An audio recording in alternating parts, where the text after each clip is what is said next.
Since Repair Clinic encourages you to perform this repair safely, a warning icon will appear when you should use caution.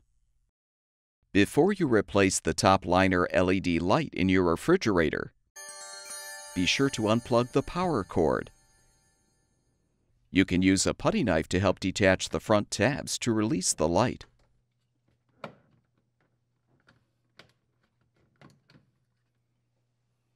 Disconnect the wire connectors to fully remove.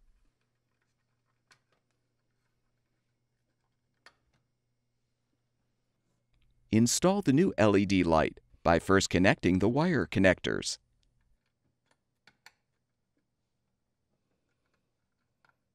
Align the front tabs with the slots in the liner and snap the new light into place. Plug the power cord back in, and your refrigerator should be ready for use.